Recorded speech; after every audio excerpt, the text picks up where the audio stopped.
He was called the Ice King of Manhattan, a millionaire who built an empire on premium frozen desserts.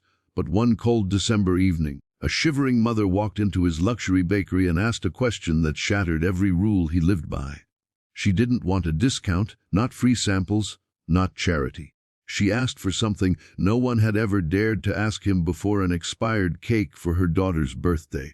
That single request cracked open a flavor of life he had never tasted, a truth he had never confronted, and a twist that would transform both their worlds forever. Before we begin, hit subscribe so you never miss life-changing stories like this one. Alexander Cole had spent the last 25 years perfecting flavors. Not flavors of life, not flavors of emotion, but flavors of ice cream and artisan desserts that made him a millionaire before he even turned 40. People in New York City lined up around the block for his seasonal specials, especially his signature flavor, Frosted Velvet Dream, a silky vanilla blend that had become a holiday sensation. His employees often joked that Alex could smell a spoiled ingredient from a mile away, that he treated freshness the same way a jeweler treated diamonds. Everything in his stores had to be perfect, flawless, untouched by time.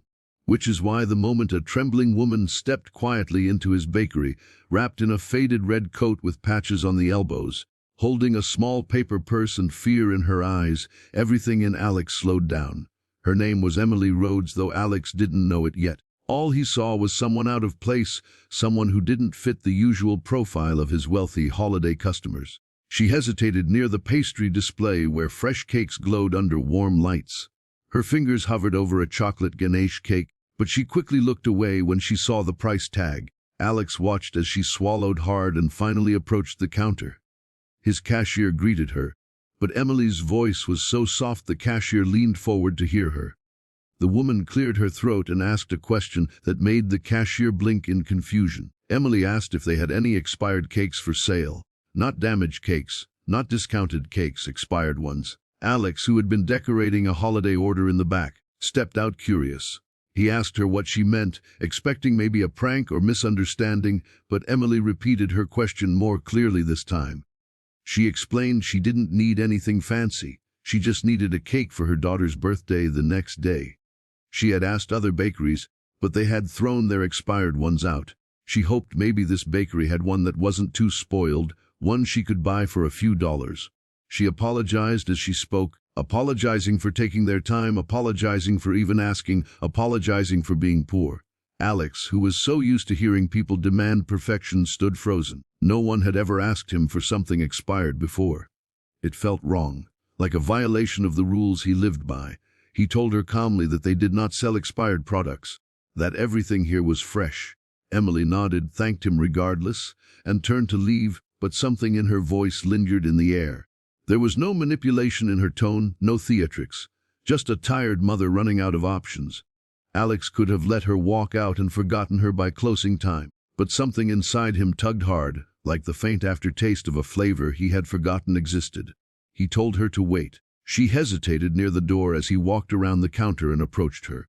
He asked her why she needed an expired cake. Why not ask for help or choose a smaller treat? Her eyes filled with shame. Emily explained that her daughter Lily had been sick for months and most of their savings had gone to her medications. Emily worked two part-time jobs but struggled to keep the lights on. She wanted to give her daughter a birthday cake, but she couldn't afford even the cheapest one. She had hoped expired ones might cost less, maybe $2 or $3, just something so Lily felt celebrated. Alex felt something melt inside him. He asked her to sit and wait for a moment, and she reluctantly agreed. In the back room, his staff was busy finalizing holiday orders, but Alex ignored everything and opened his special creation freezer. Inside sat a newly finished cake, a masterpiece he had crafted for a VIP client, a Frosted Velvet Dream birthday cake topped with delicate sugar snowflakes. It was meant to be delivered later that night. It was worth hundreds. He stared at it for a long moment, then closed the freezer and stepped away. He knew giving it away would cost him, not financially, but reputationally. Clients expected perfection, and giving away elite creations was not company policy. But for the first time in years, Alex didn't care about policy. He cared about the look in Emily's eyes. He returned to the front and told her he had something better than an expired cake. He brought out the Frosted Velvet Dream cake. Emily gasped and shook her head, backing away from it as if it were too sacred to touch. She insisted she could not accept it, that she only wanted something cheap. Alex gently pushed the cake toward her and told her it was a gift from one human being to another. Tears spilled down Emily's cheeks as she held the cake box like it was a newborn child. She thanked him repeatedly, voice cracking with relief and disbelief. She left the bakery with trembling hands and a heart that felt full for the first time in months. Alex watched her walk out into the cold night, unaware that this single act of kindness was about to spin into something far bigger than he ever imagined. The next morning, Alex received a call from his bakery manager. A news crew was outside the flagship store. Confused, Alex drove over. To his shock, the moment he stepped out of his car, cameras turned toward him. The reporters asked him if he was the bakery owner who had gifted a luxury cake to a struggling mother. Alex was stunned. He had not posted anything. He had not even told his staff the full story. The reporters revealed that Emily's neighbor had recorded her reaction when she walked into their apartment building with the cake. The neighbor posted it online, saying, "A millionaire bakery owner gave a free cake to this mom who couldn't afford anything. Restore your faith in humanity." The video went viral overnight, especially among Americans tired of corporate coldness. Thousands of comments praised Alex, but some accused him of staging the moment for publicity, calling him a fraud. Alex felt uneasy. He didn't want fame, and he didn't want backlash either. He wanted to know if Emily was okay. After the reporters left, he went inside the bakery and sat in his office, replaying her quiet voice in his mind. He tried to track her down through her remaining payment history, but she had paid nothing, so there was no record. Days passed, online debates raged. Some people called Alex a saint, some a liar. Influencers dissected the story. Food critics discussed ethical generosity. Alex's company's stock even shifted unpredictably.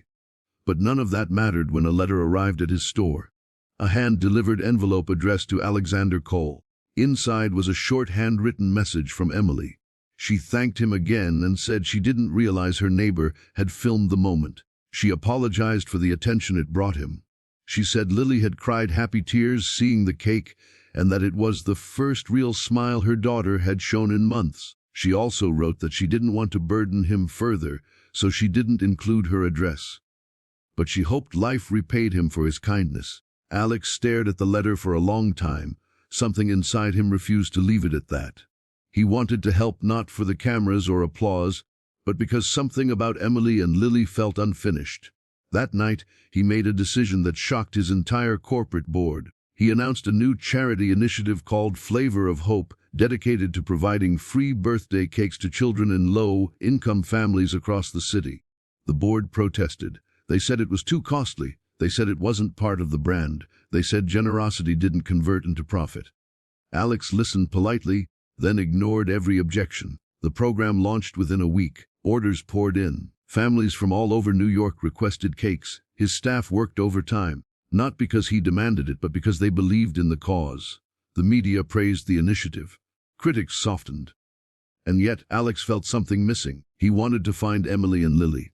But New York was huge, and her letter had no return address. Months passed. Flavor of Hope grew into a nationwide movement as other bakeries joined in. Alex worked more than ever, but something inside him remained restless. One rainy afternoon, as he walked out of a community center where he had delivered cakes personally, he saw a little girl standing near the sidewalk, staring at him with wide eyes. She held a small inhaler and wore a purple jacket. When she saw him look back, she ran to a woman sitting on a bench.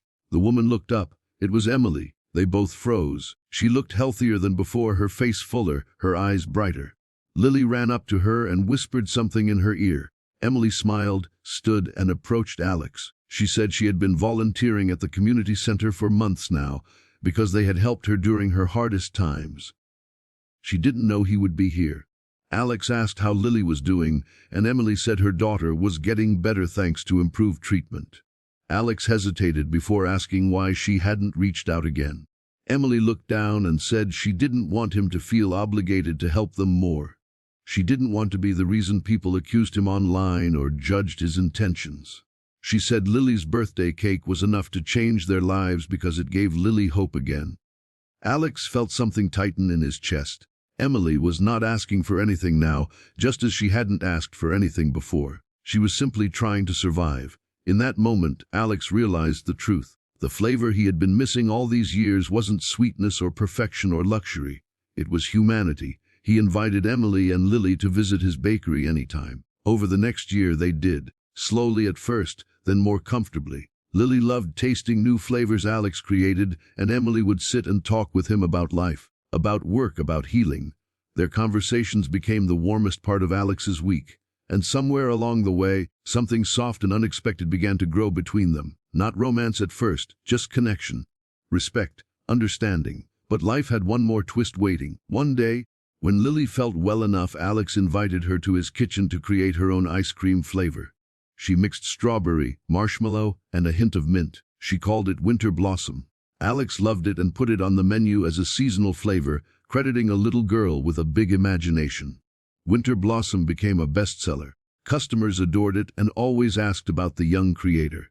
Lily glowed every time she heard someone praise her flavor, and Emily watched with tear-filled eyes as her daughter tasted confidence for the first time in her life. Alex realized that the moment she had asked him for an expired cake, it wasn't just a request.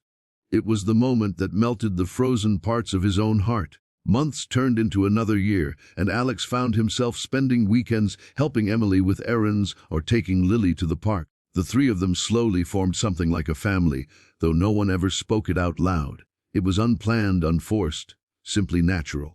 And on the anniversary of the day Emily had first walked into his bakery, Alex hosted a big event at the store, inviting families from all over the city who had benefited from Flavor of Hope. At the end of the night, as the lights dimmed and people began leaving, Emily walked up to him and said something that made his throat tighten. She whispered that she was glad she had asked for an expired cake that day, because if she hadn't, she never would have found him. Alex smiled and said he was glad she never got an expired one, because life had served him a flavor he never tasted before, a flavor sweeter than anything he had ever created, a flavor called purpose. And standing there, with Emily beside him and Lily laughing nearby, Alex realized that for the first time in his life, he finally understood what his bakery was truly meant to serve. Not just desserts, but hope, second chances, new beginnings. And in that moment, he felt complete. The Ice King had finally melted, not into sadness, but into something warm and lasting, something real. He had spent years perfecting flavors in his desserts. But it took one mother's courage and one child's smile to teach him the greatest flavor of all. The flavor of a life transformed. Before you scroll, let me know in the comments from which part of the country you are watching this video.